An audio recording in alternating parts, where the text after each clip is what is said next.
Is the Book of Revelation a coded prophecy about 21st century technology and politics? Is it a symbolic allegory about the eternal struggle between good and evil? Or is it a historical account of the Roman Empire's persecution of the early church? The answer you give to that question depends entirely on how you read the book. And the truth is, most people are reading it all wrong. We've identified 3 simple yet critical mistakes that lead to mass confusion, and fixing them will unlock the book's true meaning for you. For many, the Book of Revelation is the most intimidating book in the Bible. Its pages are filled with strange beasts, cosmic battles, and cryptic numbers. This has led to an endless stream of sensational theories, date-setting, and wild speculation that often obscures the book's central message. The stakes are incredibly high. A wrong approach to Revelation can lead to fear, paranoia, and heretical doctrines. It can cause people to miss the forest for the trees, focusing on the identity of the Antichrist while forgetting the glory of the returning Christ. But a correct approach, one grounded in sound principles of interpretation, can open up a world of hope, comfort, and a profound sense of God's sovereign control over history. This isn't about having all the answers, it's about having the right tools. So let's unpack the 3 most common interpretive mistakes and build a solid foundation for understanding God's final word to humanity. The first and most foundational mistake is ignoring the book's genre. We don't read a history book the same way we read a poem, and we don't read a legal document the same way we read a personal letter. Revelation is a unique blend of 3 specific literary genres. First, it is a prophecy. The very first verse states that it is a revelation of what must soon take place. This means we should expect it to speak of real, future events. Second, it is an epistle, or a letter. It was written to 7 specific historical churches in 1st century Asia Minor. This means its message had to be understandable and relevant to its original audience. Third, and most importantly, it is an apocalypse. This is the most misunderstood aspect. Apocalyptic literature was a common genre in the ancient world.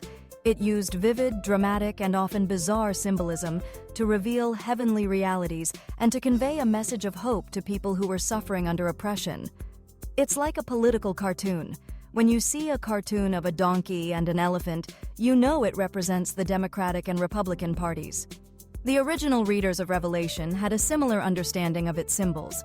They knew a beast from the sea represented a tyrannical Gentile empire.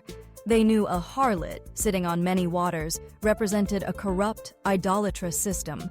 The mistake is to either take all the symbols literally, expecting to see a literal 7-headed leopard rise from the ocean, or to dismiss them as purely symbolic with no real-world connection.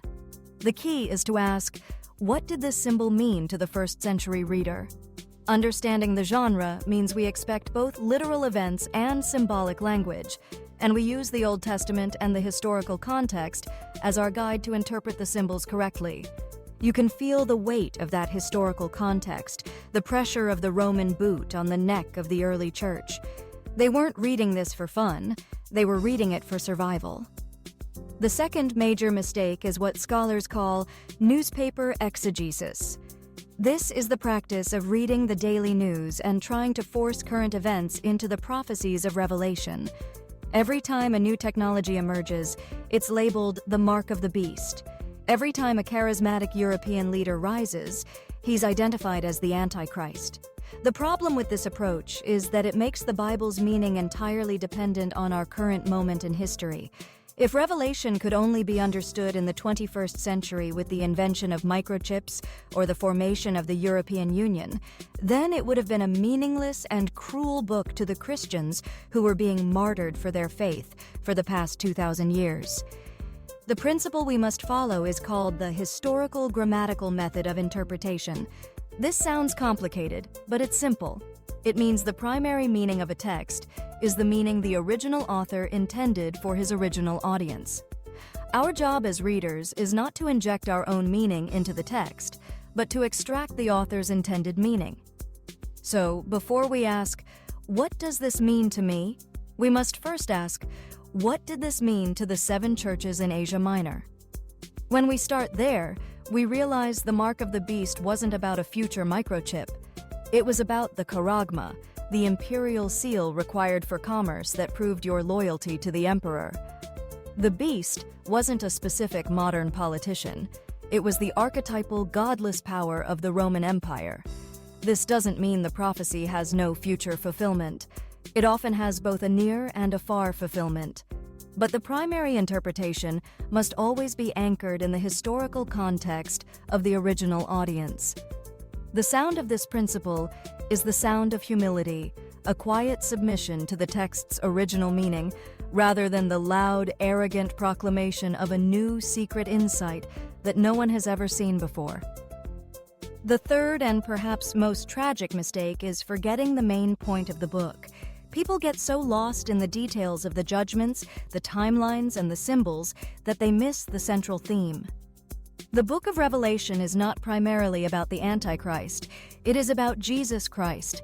The very first verse says it is the revelation of Jesus Christ. The book begins with a vision of the glorified Christ standing among the churches. It climaxes with the glorious return of Christ as King of Kings and Lord of Lords. And it ends with Christ's final invitation to come and receive the water of life. The Antichrist gets a few chapters. The judgments are a significant part, but they are the prelude to the main event. Jesus is the star of this book. He is the Lamb on the throne, the only one worthy to open the scroll. He is the rider on the white horse, returning in righteousness to judge and make war. He is the bridegroom coming for his bride. He is the light of the New Jerusalem. The ultimate reveal, the climax of these three corrections, is that when you read Revelation with the right tools, it is transformed from a book of fear into a book of ultimate hope. When you understand the genre, you can navigate the symbolism. When you honor the historical context, you are protected from wild speculation. And when you focus on the central character, Jesus Christ, you see that the chaos is not the final word. The judgments are not the end of the story. The triumph of the beast is temporary. The final word is victory. The end of the story is the establishment of a new heaven and a new earth, where God will dwell with his people forever, and he will wipe away every tear from their eyes. The fallout of reading Revelation correctly is a profound sense of peace and confidence.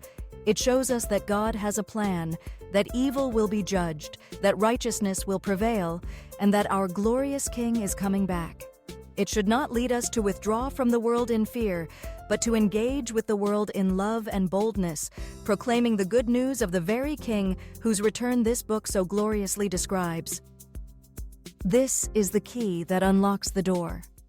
If you are ready to move past the confusion and fear and discover the powerful message of hope at the heart of the Bible's final book, then subscribe and continue this journey with us.